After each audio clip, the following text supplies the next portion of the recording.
There are 6 G's you're going to need in 2026. There are 6 G's that you're going to need in 2026, and I'm going to go over all 6 of these. The first G that you're going to need in 2026, you're going to need God.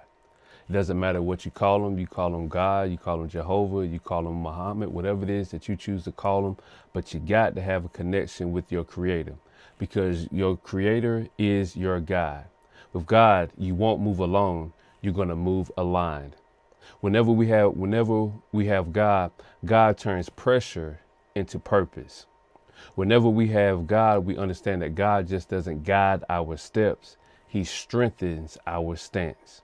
The next G that you're going to need in 2026 is goals. You will be surprised at the people who are walking around without any goals. Goals are the targets that shape your trajectory. Goals are the targets that shape your trajectory and where you're heading in life. Goals keep you faith and future focused, and it makes sure that your future is louder than your fears. You know that you're working towards something and you're not being stagnant and you're not being afraid to take action. Goals give you greatness, goals give the greatness inside of you direction. The goals that you set gives the greatness inside of your head and your hearts. It gives you direction. Goals protect you from wandering in life. There's a lot of people who do not have a goal, so they're just meandering, trying to figure things out as they come. But when you have something set and you have your priorities in order, you have something that you are marching towards and you have something that you're getting accomplished. The next one, we have to be generous. Generosity. Generosity plants seeds that our future self would thank us for. Generosity causes us to get connected with the people and the organizations that are around us. There's a lot of people that are always with the graveyard mentality. Give me, give me, give me. But we switch the graveyard to being generous. We meet and we see the needs of other people and we're willing to give graciously to them. Generosity proves that your heart is bigger than your hurdles.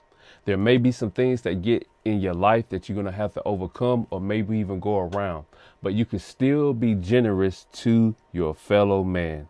And generosity turns your blessings into bridges. It's not just about you, what you're getting out of things, but I am willing to give to the people who are around me because they may need something that I have. We all don't have all the answers. We all don't have everything. That's why we need other people to be connected with so that we can not only be beneficial to them, but they can be beneficial to us as well. The next G that you're going to need grit. Grit is the muscle behind your momentum. Grit is the bridge between pressure and progress. It's where we have to buckle down and we get tapped into an inner reserve that's going to help us to continue on through the problems. Problems are going to come, but grit allows us to keep moving through the problems to keep progression happening. Grit keeps going when your feelings clock out. A lot of times we don't want to show up. Showing up is the hardest thing to do a lot of times. But when grit kicks in, we're going to keep going even when feelings say, I don't want to do this. I'm wasting my time. I could be doing something better. Let's do it easier. Let's find an easier route. But grit says, listen, this may be hard, but I refuse to quit.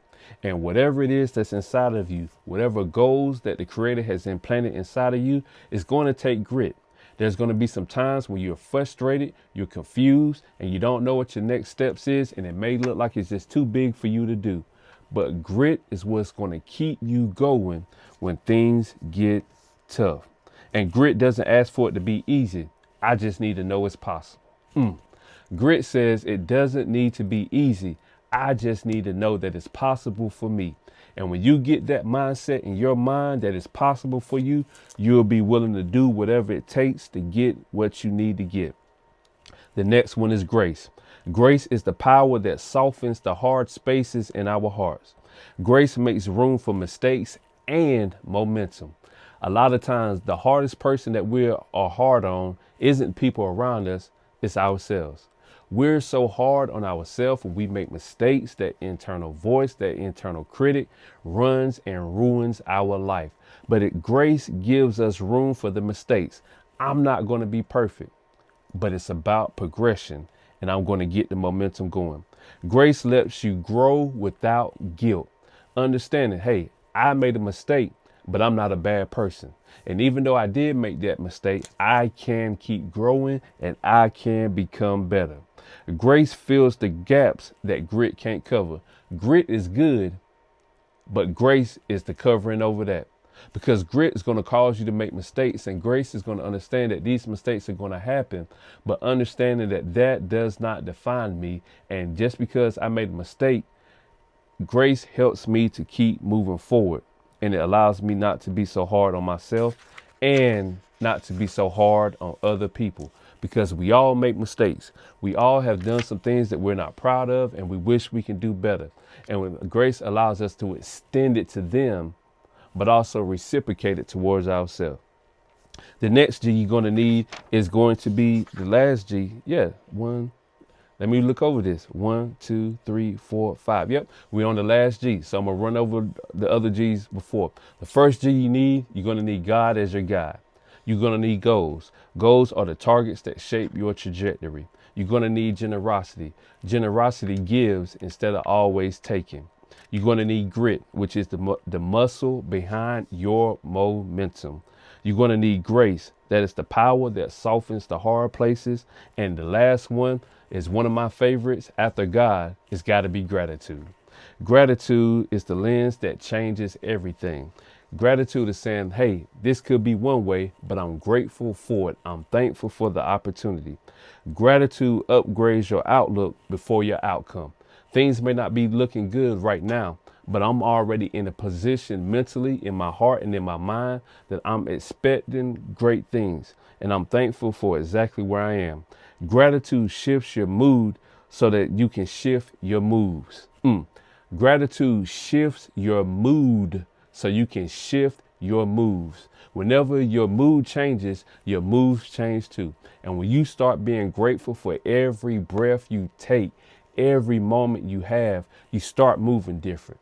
That complaining, that negative, that nagging, that pessimism, that negativity begins to dissipate, because you know that this isn't something that is forced. This is an opportunity. And when you have opportunities, you should always be grateful for it. And life is the best opportunity that we're ever going to have. And gratitude makes today worth showing up for. When I'm grateful, I'm thankful for today. I'm thankful for being able to have a human experience. Things may not be perfect. Things may not be the way I want them to be, but I am grateful for the opportunity to have these experiences. If you adopt these 6 G's going into 2026, I guarantee you your life is going to take an upswing and you'll start having more progress than you even imagine. Listen, tap the like, follow, and subscribe buttons for more content that's going to help you move forward faster. And as always, I'm Coach Cannon, and I'm committed to progressing forward.